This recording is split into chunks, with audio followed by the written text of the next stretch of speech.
Assalamualaikum warahmatullahi wabarakatuh. Apa kabar anak-anak? Mudah-mudahan kalian masih dalam keadaan sehat dan masih dalam keadaan dilindungi oleh Allah Subhanahu wa taala. Bu Fitri berharap kalian tetap semangat meskipun harus belajar dari rumah, belajar jarak jauh. Bu Fitri yakin kalian sangat merindukan sekolah, merindukan ingin belajar di sekolah, ingin bertemu dengan teman, dan ingin bertemu dengan guru. Kita berdoa bersama ya nak, mudah-mudahan pandemi ini segera berakhir sehingga kalian bisa bersekolah seperti sedia kala. Pesan Bu Fitri, tetap semangat, tingkatkan kreativitas, dan tingkatkan kualitas belajar kalian dari rumah. Baiklah, untuk memulai materi kita di semester genap, kalian akan mempelajari tentang teks ulasan. Di mana cakupan materi yang akan kalian pelajari, yang pertama ada pengertian teks ulasan, yang kedua ciri-ciri teks ulasan, yang ketiga jenis karya teks ulasan, yang keempat struktur teks ulasan, yang kelima kaidah kebahasaan, dan yang keenam langkah-langkah menyusun teks ulasan. Pengertian teks ulasan yaitu teks yang berisi ulasan atau penilaian terhadap suatu hasil karya. Penilaian tersebut berkaitan dengan kualitas karya, baik kelebihan maupun kelemahan karya. Jadi maksudnya di sini, apakah teks ulasan tersebut atau karya tersebut layak atau tidak layak untuk dimiliki atau dibaca atau didengar.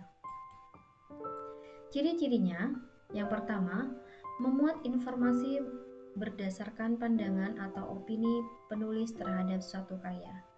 Maksudnya di sini yaitu, jadi teks ulasan ini merupakan sebuah informasi di mana informasi itu berisikan pendapat seseorang yang telah membaca atau mendengarkan suatu karya yang nantinya akan dibaca atau didengarkan oleh orang lain. Kemudian ciri yang kedua, pendapat tersebut berdasarkan fakta. Nah, pendapat ini harus berdasarkan fakta, harus nyata, harus dapat dibuktikan, yang dapat diinterpretasikan dari karya tersebut.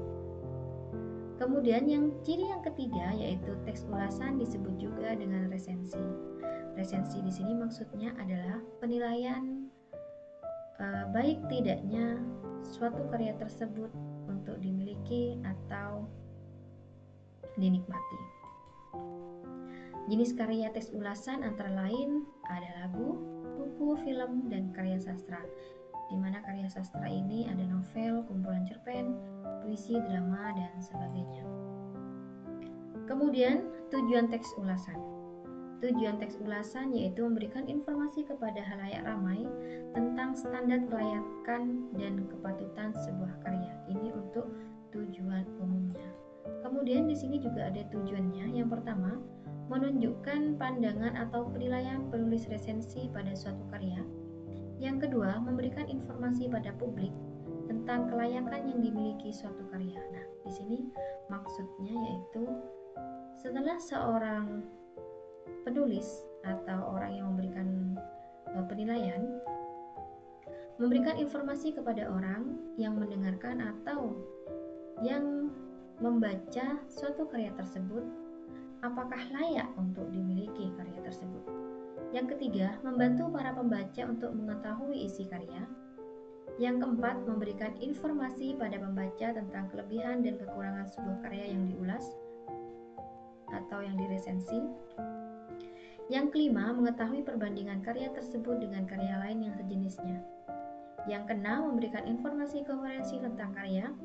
Yang ketujuh, memberitahu dan mengajak para pembaca untuk merenungkan, memikirkan, dan mendiskusikan masalah yang ada dalam suatu karya. Sedangkan yang terakhir, memberikan pertimbangan pada para pembaca apakah suatu karya itu pantas untuk dinikmati atau tidak.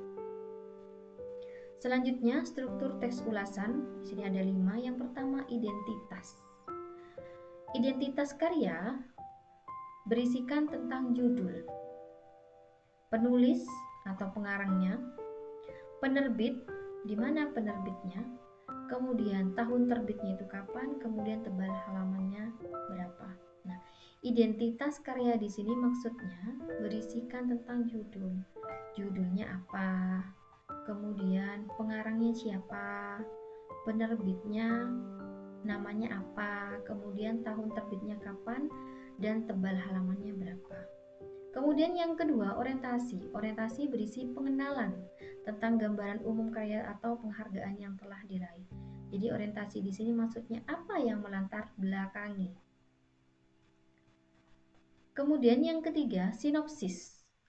Sinopsis berisi tentang ringkasan atau rangkuman isi karya. Yang keempat, evaluasi. Berisi tentang kelebihan dan kekurangan karya. Jadi untuk evaluasi di sini berupa penilaian, di mana penilaian tersebut berupa kelebihan yang dimunculkan dan kekurangan yang dimunculkan. Yang kelima, simpulan. Simpulan berisi tentang kesimpulan karya dan saran bagi pembaca. Kemudian kaidah kebahasaan.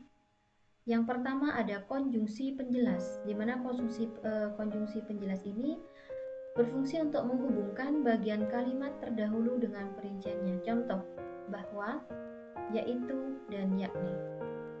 Konjungsi yang kedua yaitu sebab atau kausal, menjelaskan bahwa suatu peristiwa terjadi karena suatu sebab tertentu. Jadi di sini ada sebabnya, ada penyebabnya. Contoh yang digunakan ada kata sebab, karena, sebab itu, dan karena itu. Kemudian kaidah kebahasaan yang ketiga yaitu konjungsi temporal atau waktu, menjelaskan hubungan waktu antara dua hal atau peristiwa. Contohnya sejak, ketika, sesudah, sebelum, dan lain-lain. Yang keempat, menggunakan pernyataan-pernyataan yang berupa saran atau rekomendasi pada bagian akhir teks. Contohnya menggunakan kata jangan, harusnya, hendaknya, dan lain-lain.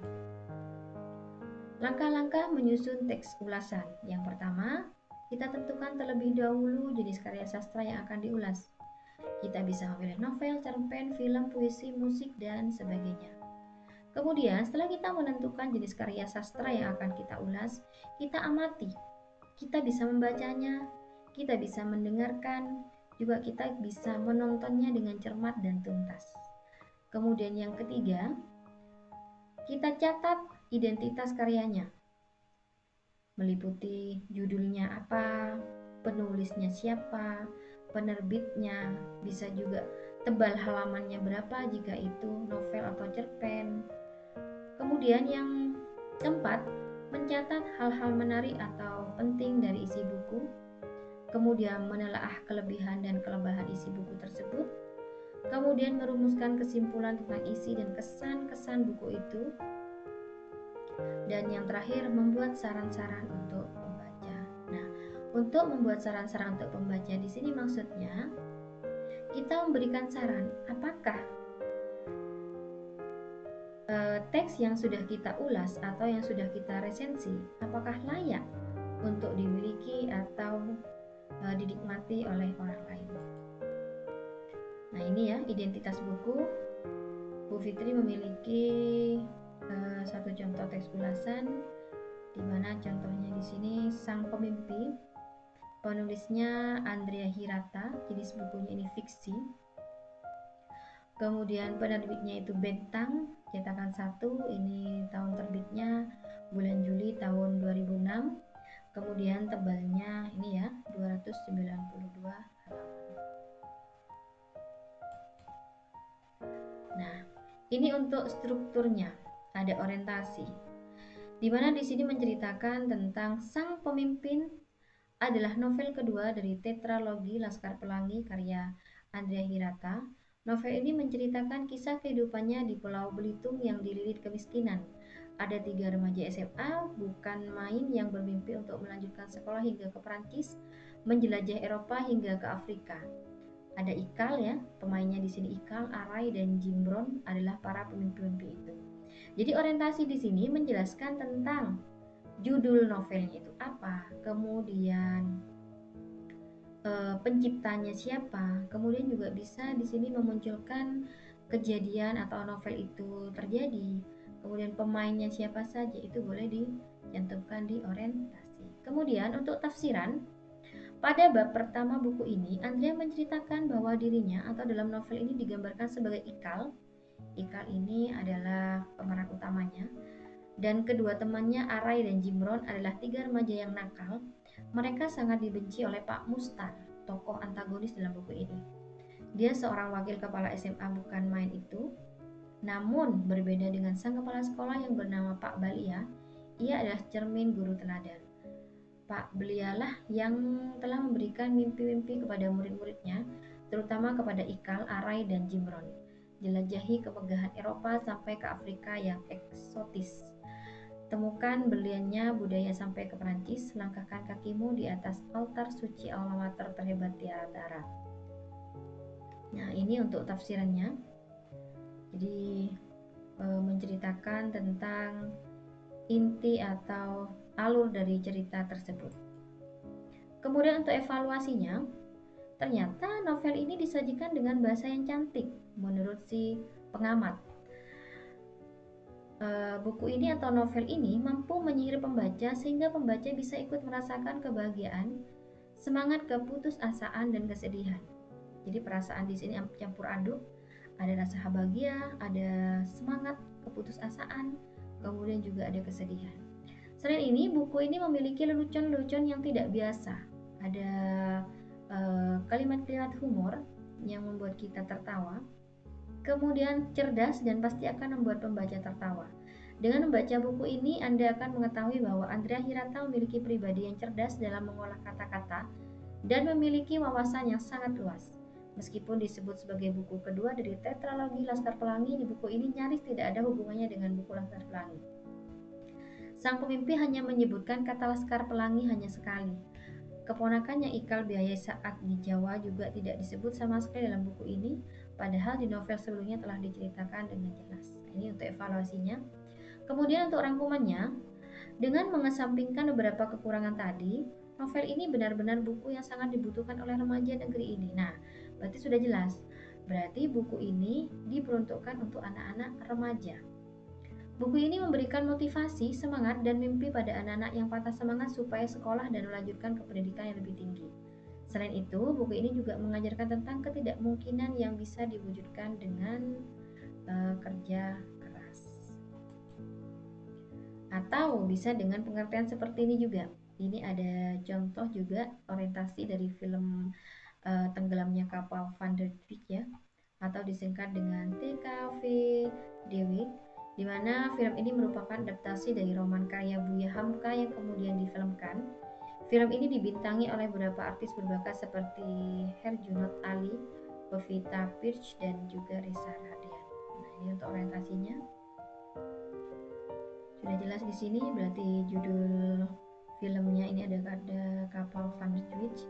Kemudian karyanya atau nama penulisnya ada Buya Hamka. Tahun terbitnya di sini atau tahun tayangnya tanggal 19 Desember 2013. Kemudian ada tafsirannya juga, ini contoh ya, hanya contoh. Evaluasinya juga ada. Kemudian rangkumnya seperti ini.